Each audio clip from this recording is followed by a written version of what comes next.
એટલે આ સમાજ છે, સમાજની અંદર આ પ્રકારનું સ્ટ્રક્ચર છે.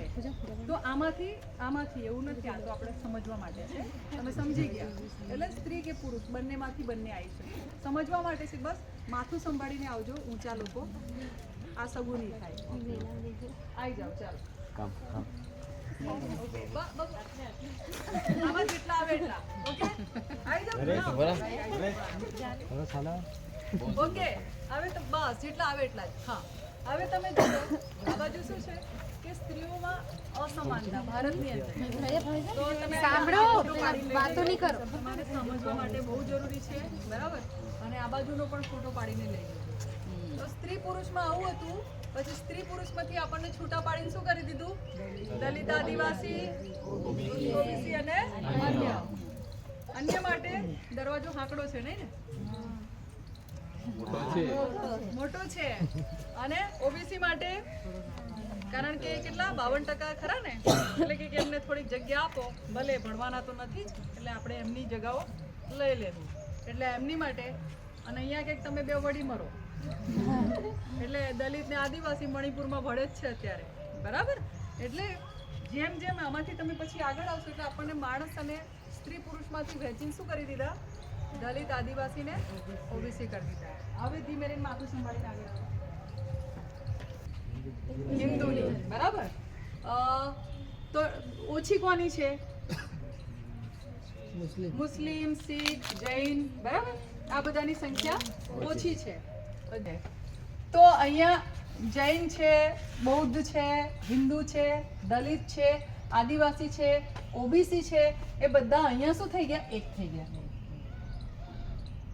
સ્મશાન જુદા, રહેવાની જગ્યાઓ જુદી, રિવાજો જુદા, પણ અહીંયા આપણે મોટા, આપણે બધા હિન્દુ. કેમ?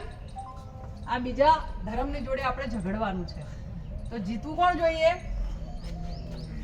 એટલે આપણે હિન્દુ સંખ્યા બહુ છે, પણ ખાલી વોટ માટે. એટલે રાજકારણીઓ આવે, અલા ભાઈ યુવાનો, ઓલા હમણે આપણા મંદિર ઉપર હુમલો કરી દીધો, પથ્થર માર્યો છે. પથ્થર આપણે માર્યો હોય એટલે આપણે તો હલ્લો ચલો દંડો અમને આપો, ઝંડો અમને આપો. દંડો ઝંડો બે આપણે લઈને કાંઈ લેવા દેવા ના હોય, માર ખાઈને ઘરે જઈએ. નેતો બની જાય, ફરી પાછો એને ઘેર જઈને બિરયાની ખાઈ આવે અને આપણે જેલમાં હે ને હુકા રોટલા તોડીએ. અહીંયા જુઓ છોકરાઓ, છોકરીઓ, આ ચિત્ર તમે જુઓ. ભારત દેશની અંદર પોલીસ તંત્ર અને કે ને કે અનુસૂચિત જાતિ, ઓબીસી, અનુસૂચિત જનજાતિ, આ બધા માટે આરક્ષણ છે. શું છે? અનામત. હવે તમે અનામતમાં જુઓ 25 થી 50% ભરતીઓ સરકારી ઓફિસોમાં થઈ જ નથી. એસસી ઓફિસરો આટલી જગ્યાએ નથી. આ બધા રાજ્યોમાં ભરતી જ નથી થઈ.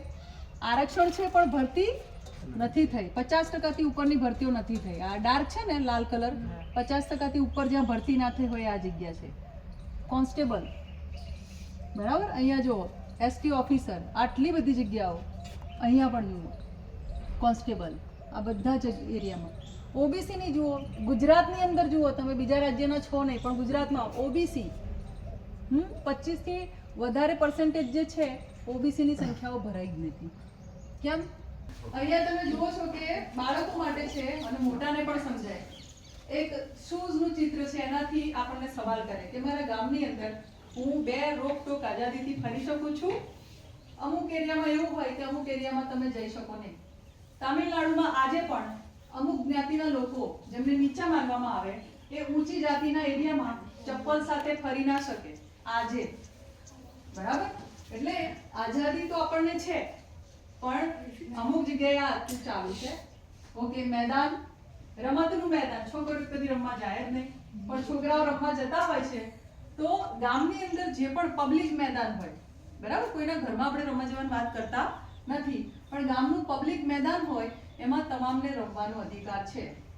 સ્કૂલની અંદર તમને જોશો તો મોટા ભાગે સુંદર રૂપાળા એવા ટેડીબેર જેવા છોકરા છોકરીઓ હોય ને એમને જ વધારે શિક્ષક ભાગ લેવડાવે. સંગીત, નાટક, રમત ગમત, ખેલકૂદ, બધામાં બધાને ભાગ લેવાનો અધિકાર છે. તમે ઘરે જાઓ તો તમારા નાના ભાઈ બહેનને પૂછવાનું કે તમે સ્કૂલમાં ભાગ લીધો, બોલવામાં ભાગ લીધો, રમવામાં ભાગ લીધો. ના લીધો હોય તો શું કરવાનું? એમ તૈયાર કરવાનું, શીખવાડવાનું, ભાગ લે. બરાબર? ઓકે. બીજું છે મૂછ રાખવાની આઝાદી, કપડાં ઘરેણાં પહેરવાની. આવું કેમ લખવું પડ્યું? આપણા ગુજરાતમાં 2 વર્ષ પહેલા એક કિસ્સો બન્યો હતો. છોકરાએ પૂછ્યું, પેલી આમ અત્યારે તો બધા છોકરા આંકડાવાળી રાખે ને, રણબીર કપૂરની જેમ. બરાબર? તો ભાઈ શોખ છે, ફેશન છે, રાખે. આ છોકરી છે ઉત્તર પ્રદેશની, માત્ર એ દલિત જાતિની હોવાથી એની સાથે ઊંચી જાતિના લોકોએ બળાત્કાર કર્યો. એને રીઢની હડ્ડી એની તૂટી ગઈ, મારી નાખ્યા પછી પણ સરકારે એની જે લાશ છે એ કોને આપી દેવી જોઈએ? એના પરિવારને આપવી જોઈએ. અહીંયા સરકારે એની લાશ રસ્તામાં કૂતરા બલાડાની જેમ સળગાવી મૂકી. આ સારું કર્યું કહેવાય સરકારે? એ છોકરી કોઈ આતંકવાદી હતી? એટલે આપણે આના માટે બોલવું જોઈએ. આગળ તમે જોશો કે એક ટ્રેનનું ચિત્ર છે કે 9 વર્ષની ઉંમરે બાબા સાહેબને નાત જાતનો અનુભવ થયેલો અને એટલા માટે જ્યારે એમને તક મળી તો એમણે આ દેશમાં બધાને સમાન કરી દીધા. બરાબર? આગળ તમે જોશો તો નીચે એક સ્ત્રીનું ચિત્ર છે અને આપણે ત્યાં હતા ત્યારે મેં બધા સાથે વાત કરેલી કે 2 ભાઈ જમીનના ઝઘડા માટે ઝઘડે અને ગાળ માં બેન સમાણી આપે, માં પણ ઊભી હોય, બેન પણ ઊભી હોય. તો હવે ભાઈની જવાબદારી નથી, બહેનોની જવાબદારી છે કે તમે બોલો કે આવતી વર્ષે તું મને તારું કાંડું ના આપતો રાખડી બંધાવવા, કારણ કે તું મારી રક્ષા કરવાની વાત કરે છે ને અહીંયા તમે જ બંને મારી લાજ લૂંટવાની વાતો કરો છો. તારી બહેનને રાખું, તારી માને રાખું, શું થયું? આ સ્ત્રીઓએ બોલતા થવું પડશે. જ્યારે તમે આ રીતની વાત કરશો ચોક્કસ એના મોઢા ઉપર પ્રતિબંધ આવશે અને વિચાર તો થશે ખરી માર ગાળ દેવી કે નહીં. આગળ તમે જુઓ, અહીંયા સ્ટેચ્યુ ઓફ યુનિટી જે છે, બહુ મોટું સ્ટેચ્યુ બન્યું. શું ક્યાં બન્યું? ભરૂચમાં, સુરતમાં, નર્મદા હતું ને? ઓકે. તો આપણે પણ કહ્યું કે ભાઈ સરદાર પટેલે દેશ માટે સારું કામ કર્યું તો એમની તમે મૂર્તિ બનાવો છો, તો ડોક્ટર આંબેડકરે દેશ માટે શું સારું નથી કર્યું તો તમે એમની મૂર્તિનો વિરોધ કરો છો. એટલે આપણે એક સવાલ સાથે આ બનાવ્યું હતું. આગળ તમે જુઓ પેલો ઘોડો. તમે બધા લગ્નમાં ડીજે અને ઘોડો ને બધું મંગાવો છો? અને વિડીયોમાં એવા સમાચાર સાંભળ્યો છે કે ફલાભાઈને ઘોડા પરથી ઉતાર્યા, ફલાણી જાતિના હતા તો ઘોડા ઉપરથી બેસેલા ઉતાર્યા, ડીજે તોડી પાડ્યું? નથી સાંભળ્યું? આ એટલા ગામો છે, બરાબર? મહેસાણા જિલ્લાના મોસ્ટ ઓફ સુરેન્દ્રનગર, મહેસાણા, લખતર, આ બધું સ્ટેટ લેવલ કહેવાય. ત્યાં પહેલા રજવાડા, લોકો રજવી લાગે કે હજુ રજવાડા છે. એટલે એ ઘોડાની અંદર આટલા બધા ગામો છે, ગામના નામ, અને બધા ગામની અંદર દલિત વરરાજો હોય તો એને ઘોડા ઉપરથી ઉતારેલું, એનું અપમાન કરેલું છે. ત્યાં એક નાનકડા બાળકનું માટલીમાં ચિત્ર છે, બરાબર? એનું નામ છે ઇન્દ્ર મેઘવાલ, રાજસ્થાનનો હતો. શિક્ષકની માટલીમાંથી ભૂલથી પાણી પી લીધું, શિક્ષકને આભડછેટ લાગી તો શિક્ષકે એ માટલી એ બાળકને આપી દેવી જોઈતી હતી, ના કે એનો જીવ લઈ લેવો. બરાબર? શિક્ષકે એને 2 લાફા માર્યા, એમની જે અંગૂઠી હતી એના કાનમાં વાગી અને એને અંદર પરું થઈ ગયું અને છેલ્લે બાળક મરી ગયું. 9 વર્ષનું બાળક હતું. શું એની ઉંમર હતી મરવાની? નથી. એવું મારા કે તમારા કોઈના બાળક સાથે થાય તો શું કરીશું?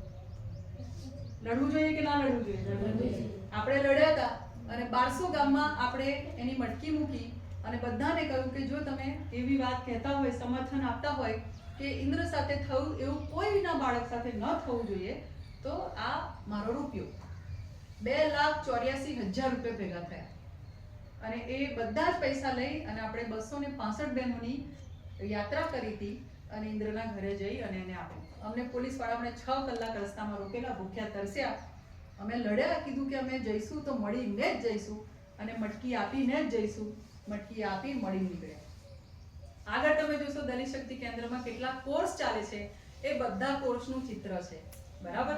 કે આ બધું તો સમાજમાં રહેવાનું, પણ આપણે પગભર થવું પડશે, આત્મનિર્ભર બનવું પડશે. સરકાર પાસે પણ એટલી બધી નોકરીઓ છે નહીં.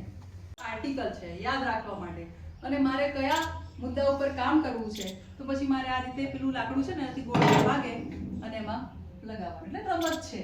ઓકે? વર્ક ફોર સંવિધાન, વર્ક ફોર સંવિધાન, વર્ક ફોર સંવિધાન, વર્ક ફોર સંવિધાન, વર્ક ફોર સંવિધાન, વર્ક ફોર સંવિધાન, વર્ક ફોર સંવિધાન, વર્ક ફોર સંવિધાન, વર્ક ફોર સંવિધાન, વર્ક ફોર સંવિધાન, વર્ક ફોર સંવિધાન. સિક્કા ઉપર વર્ક ફોર સંવિધાન.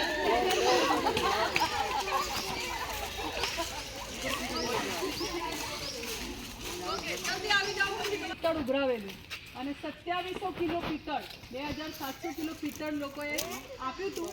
એ વાસણો ઓગાળીને એમાંથી આપણે આ સિક્કો